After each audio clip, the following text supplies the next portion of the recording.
Fala turma aí do terceiro ano, tudo bem com vocês, gente? Nós vamos aí conversar hoje sobre globalização e como que essa globalização faz parte da interação humana, principalmente nos dias atuais. A gente vai estar vendo aí da página 61 até a página 69. Bora lá começar então? Pessoal, é o seguinte, logo aí na página 61 a gente vai estar vendo as principais ideias sobre globalização que são feitas aí por Renato Ortiz, que é um grande estudioso a respeito da globalização, de como que acontece a globalização, principalmente nos dias atuais. E é interessante que a gente vai ver algumas visões que ele tem a respeito disso, tá bom? Na página 62, nós temos a principal diferença que o Renato Ortiz ele vai fazer sobre mundialização e globalização, tá, gente? Que é muito interessante essa visão. Ele fala que globalização é a troca de elementos econômicos, tecnológicos, de costumes, hábitos, padrões alimentares, etc. O que seria isso? Seria essa interação entre como que um país vai se mostrar para o outro. Então, essas trocas de elementos econômicos, de tecnologia, de hábitos, de costumes, de produtos. Quantos produtos vindos de outros países já fazem parte da nossa cultura, da mesma forma que nós, brasileiros, estamos enviando os nossos produtos, a nossa cultura, a nossa música, a nossa forma de viver, enfim. A globalização faz com que a gente possa conhecer um pouco mais de outros países. E isso é de extrema importância porque a gente consegue perceber que essa globalização que faz parte nos dias atuais interfere, né, na vida em sociedade, principalmente no quesito de mundo, né? Você está tendo a oportunidade de ter muitas vezes aí junto de você um produto que é de origem japonesa, de produto de origem americana. Então, quer dizer, você consegue perceber que a globalização faz com que você possa ter essa influência cultural, tecnológica, fazendo parte da sua vida, e vice-versa também, que é bem interessante. Que nem a gente está vendo na imagem aqui, nós estamos vendo essa ligação entre os países. A globalização ajuda muito nesse processo. Então ele vai falar que a globalização é essa troca de elementos de economia, de tecnologia, de hábitos, de costumes, de padrões culturais. Então a gente consegue perceber que tudo isso influencia dentro da globalização. E o Renato Ortiz também, ele vai falar o que seria a mundialização.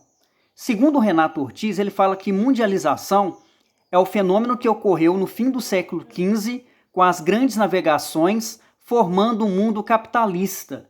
Então aqui a gente consegue perceber que existe uma grande relação entre a globalização e a origem do mundo capitalista vindo aí do século XV com o início das grandes navegações. Lembrando que a gente já começa a perceber claramente que essa expansão europeia aí através das navegações deram uma margem maior para o comércio, né, o mercantilismo. Então isso tudo, segundo aí o Renato Ortiz, essa mundialização vai acontecer quando Portugal e Espanha vão se lançar aos mares e vão chegar a outros lugares do mundo, vão conhecer novas culturas, vão conhecer novos produtos, e isso vai trazer a formação do mundo capitalista, tá, gente? Aí, logo na página 63, nós já vamos ver alguns tipos de globalização que existe. Então fiquem bem atentos que é importante você saber essa principal diferença entre um e outro. Então nós temos a globalização econômica e o neoliberalismo, tá? O que seria isso?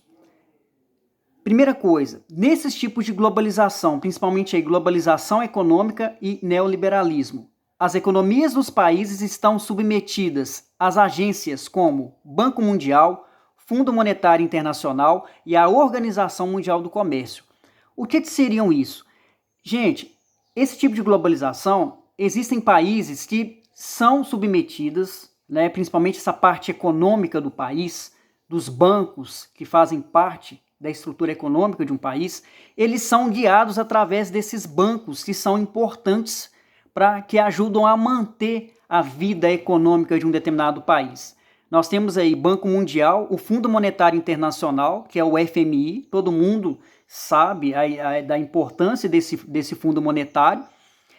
Você dá um exemplo, a Argentina, diante de uma situação caótica, ela teve que pegar empréstimo no Fundo Monetário Internacional para que ela conseguisse se manter dentro da economia, porque o país estava praticamente quebrado e aí teve que pegar algumas reservas para se manter. Então, são esse tipo de globalização vai fazer com que as economias dos países fiquem à mercê desses bancos aí. São bancos que estão prontos para, em caso de necessidade extrema, emprestar o dinheiro aí, e aí cada país tem que dar um jeito para depois pagar esse empréstimo que é concedido por esses bancos, tá?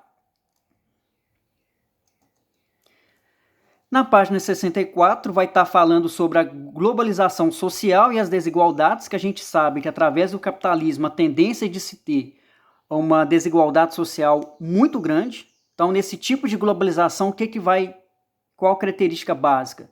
A divisão social do trabalho aumenta a desigualdade social, e isso realmente vai acontecer, né? Principalmente por esse fator econômico. Então, quem tem uma possibilidade de ter um trabalho vai ter bens de consumo, vai conseguir seguir na vida profissional, enquanto que aquele que está numa situação de desigualdade muito grande, está marginalizado dentro da sociedade, ele vai ter dificuldades para ele conseguir seguir em frente. Então a gente sabe das diferenças que existem dentro do contexto social, como é que isso interfere, né?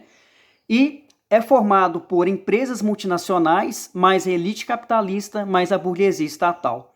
Então aqui a gente consegue perceber claramente o quanto que existem pessoas que têm dinheiro demais, né, dentro dos países.